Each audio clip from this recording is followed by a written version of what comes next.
Pak Mega, berpikir konstruktif itu seperti apa?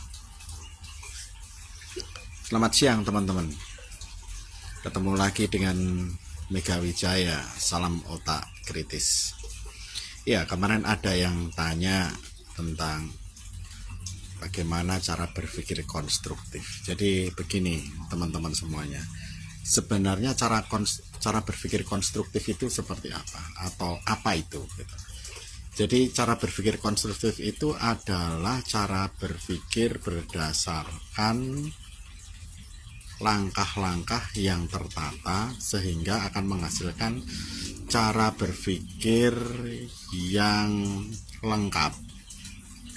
Nah, ini tidak mudah karena harus selalu dilatih.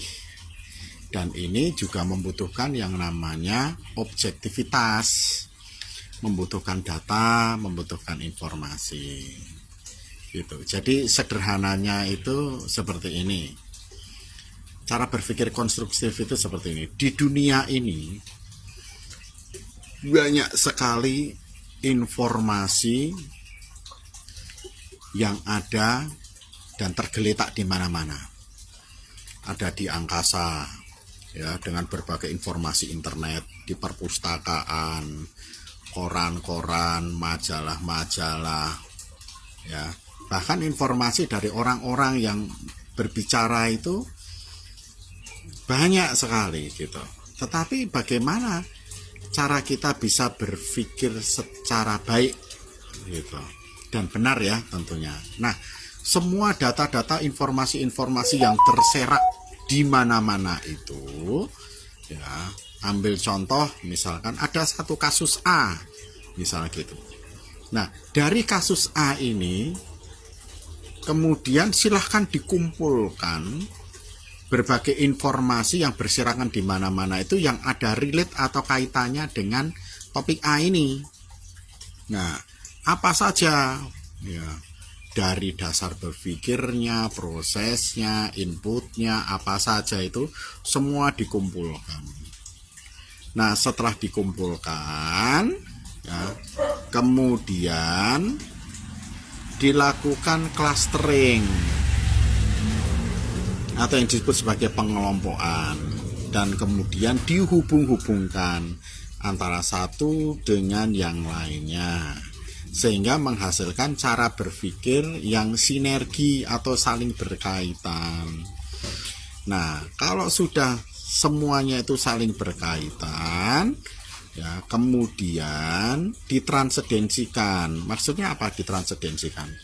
Disederhanakan, karena tidak semua informasi itu bisa dicerna, bisa diterima dengan mudah, ataupun juga bisa diucapkan atau dipresentasikan dengan baik. Jadi segala sesuatunya itu harus disederhanakan sehingga mudah diterima.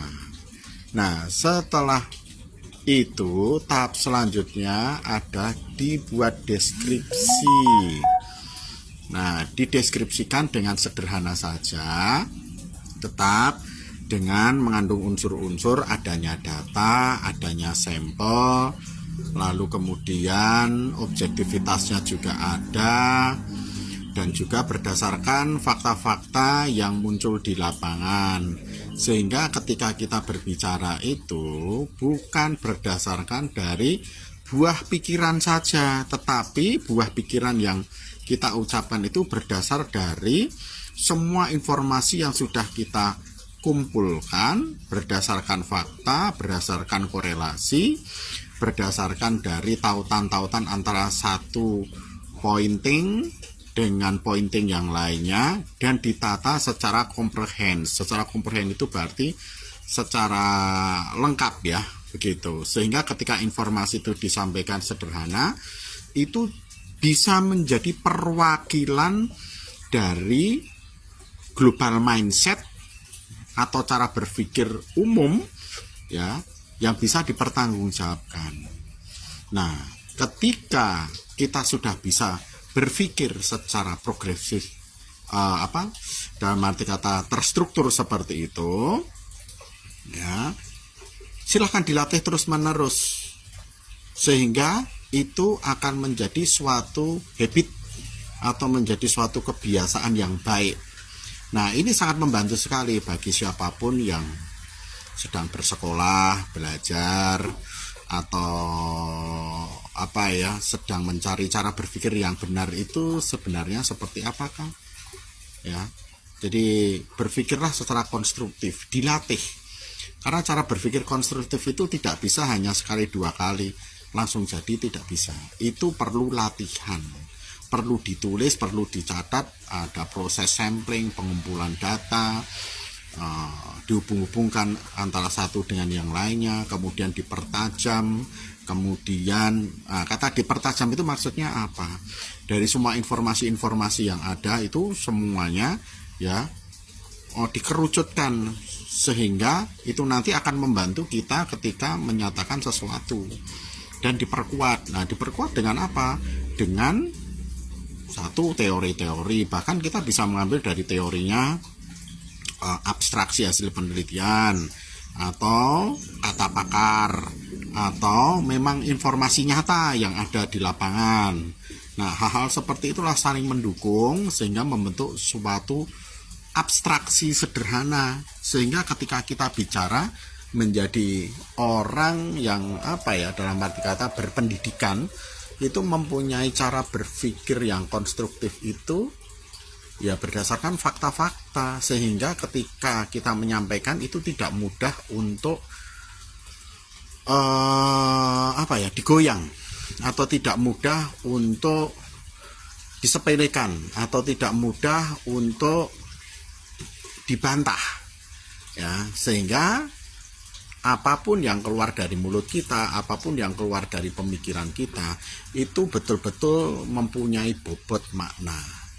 Nah, silahkan dilatih hal ini karena memang tidak mudah, tetapi jika terus dilatih maka suatu saat akan menjadi habit. Nah, kalau sudah akan menjadi habit, setiap kata yang kita ucapkan itu akan mempunyai bobot kualitas makna yang tinggi, sehingga ketika menjadi seorang pembicara, menjadi seorang yang memang diberi hak untuk berbicara di depan umum, jadi pembicaraannya itu mempunyai kualitas makna yang baik. Ya, demikianlah informasi tentang cara berpikir konstruktif. Semoga ini bisa membantu untuk adik-adik yang sedang belajar, terutama anak hukum ya, karena bagaimanapun juga menjadi mahasiswa hukum itu tidak mudah karena dia harus selalu membedah kasus. Jadi cara berpikirnya harus cara berpikir konstruktif. Ini juga bisa dipakai untuk Bapak dan Ibu sekalian untuk berlatih berpikir secara baik dan benar. Jadi agar tidak terjadi yang namanya fallacy atau kesesatan cara berpikir. Demikianlah informasi ini saya sampaikan, semoga bermanfaat. Salam otak kritis dari Mega Wijaya.